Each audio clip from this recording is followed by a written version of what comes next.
Vamos a ver qué nos enseña Pentecostés.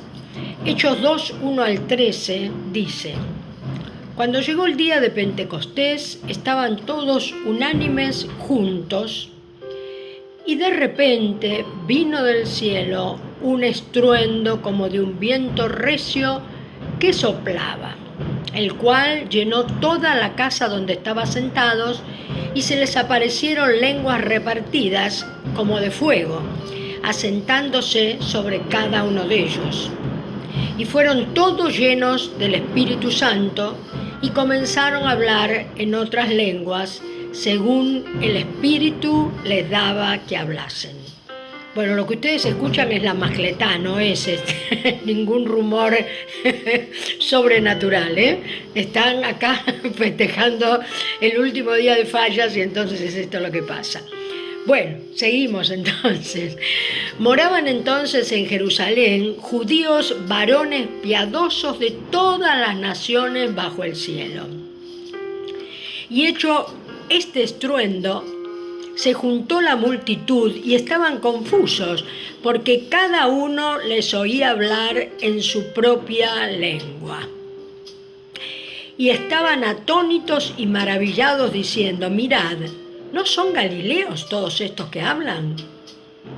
¿Cómo pues les oímos nosotros hablar cada uno en nuestra lengua en la que hemos nacido? Partos, medos, elamitas y los que habitamos en Mesopotamia, en Judea, en Capadocia, en el Ponto y en Asia, en Frigia y Panfilia, en Egipto y en las regiones de África, más allá de Cirene, y romanos aquí residentes, tanto judíos como prosélitos, cretenses y árabes. Y romanos, y les oímos hablar en nuestras lenguas las maravillas de Dios. Y estaban todos atónitos y perplejos, diciéndose unos a otros: ¿qué quiere decir esto? Jesús forma un grupo de discípulos que estaban unánimes juntos y se reunían y compartían todo por igual. Ahora bien, esta unidad estaba asentada en la piedra angular que es Jesús. Y es imprescindible que así sea para poder luego realizar la obra de Pentecostés. En el aposento alto, y de acuerdo a cómo Jesús les había indicado, ellos reciben el Espíritu Santo a través de lenguas de fuego, según lo que la Biblia declara. Estos dos conceptos son bien ejemplares de lo que significa cada uno. Habla de lenguas, o sea, de lenguaje, y de fuego, que todo lo consume. En este caso, el Espíritu Santo consumió todo su propio idioma, haciendo que ellos hablen contando las maravillas del Señor a cada uno en un idioma diverso, de acuerdo a los oyentes que eran de todas las regiones y países. Fijémonos que el Espíritu Santo no hace lo que estaban allí congregados por el estruendo que se produjo cuando recibieron al Espíritu entiendan el idioma de los discípulos. No, al contrario. No dice esto, dice, aquí vamos a ver cuál es el papel de la Iglesia de Jesús en el mundo actual, tan diverso y con tantas aparentes categorías de personas. La Iglesia debe compartir el mensaje de Jesús en la diversidad, porque allí Dios establece la unidad. El mensaje de Jesús es dar siempre. Mateo 6, 7, 9 dice: después llamó a los 12 y comenzó a enviarlos de dos en dos y les dio autoridad sobre los espíritus inmundos y les mandó que no llevasen nada para el camino, sino solamente bordón, ni alforja, ni pan, ni dinero en el cinto, sino que calzasen sandalias y no vistiesen dos túnicas. En definitiva, el mensaje es que nada los distrajera y aprendieran a depender solo de Dios y aceptar lo que las personas voluntariamente les ofreciesen. Dos temas fundamentales y muy difíciles de entender hablando. Jesús los mandó a experimentar. De hecho, el hecho de no conformar una iglesia-templo es precisamente para evitar la tentación diabólica de que nos reunamos todos los que pensamos igual y compartimos la misma fe. Esto era Babel. Todos tenían la misma lengua y, sin embargo, la intención no era construir esa torre para adorar a Dios, sino para alcanzar ellos la deidad. La intención de la religión reunidos en un templo no es adorar a Dios, sino que Dios me dé lo que le pido y creo necesitar. Dios dispersó a los de Babel y los confundió con las distintas lenguas. Fíjense que hoy el mensaje del sistema mundo tiende a unificar el discurso. En todos lados escuchamos lo mismo. Se busca que todos piensen igual y desde esa igualdad controlarnos y dominar. Ellos pudieron hablar en otros idiomas, los de Pentecostés, ¿verdad? Porque partían de la unidad que es Cristo, la cabeza y la piedra angular, por lo cual podían lograr unidad aún en la diversidad de las lenguas que hablaron. La iglesia está llamada a ir a las distintas personas como hizo Jesús, sin discriminar, pero atención, no asimilándonos a ellos, hablando en su idioma para recibir lo que ellos tienen, sino todo lo contrario, hablar en su idioma la revelación de Cristo. Esto es lo que hicieron los discípulos en Pentecostés. Les oímos hablar en nuestras lenguas las maravillas de Dios, dice Hechos 2:11b. Hoy el cristianismo se asimila al mundo y no sabe discernir lo malo del mundo de lo bueno de Dios. Y repiten sus enseñanzas, aprendidas del mundo, y las enseñan a sus fieles. ¿Te suena conocido?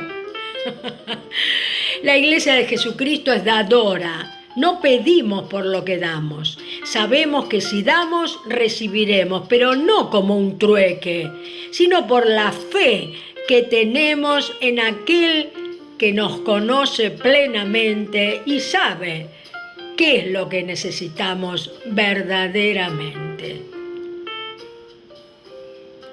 A Él le pedimos y de Él recibimos todo. Esta es la libertad que tenemos en Él. Este es el ministerio del Espíritu Santo en nosotros. Jesús va formando su iglesia con aquellos que se disponen a seguirlo, escucharlo y sobre todo obedecerlo. Él los instruye y él mismo recibía instrucciones de su Padre.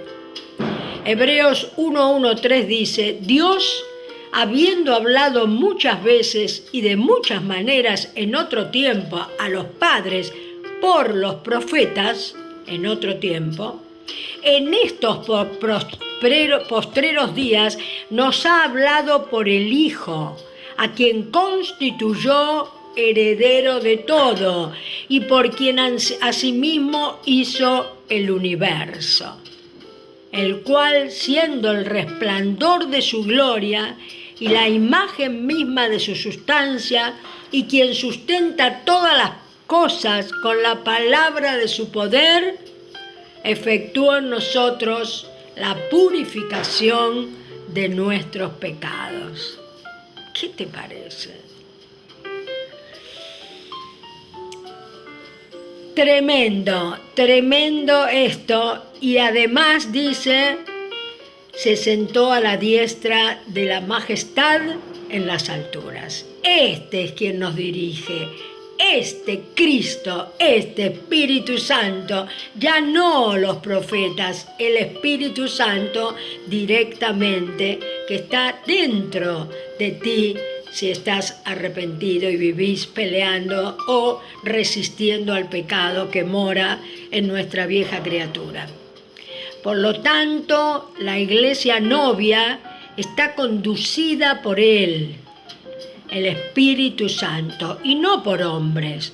Jesús enseñó que la revelación era la roca sobre la que edificaría su iglesia, por lo cual no hay iglesia de Jesús sin la revelación del Espíritu Santo. Escucha.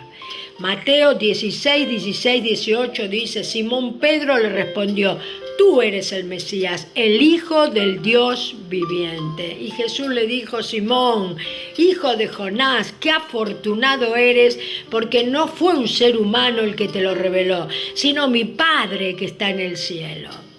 También te digo que tú eres Pedro, escucha, y construiré mi iglesia sobre esta roca, sobre la revelación que acababa de tener Pedro. ¿Y quién da la revelación? El Espíritu Santo.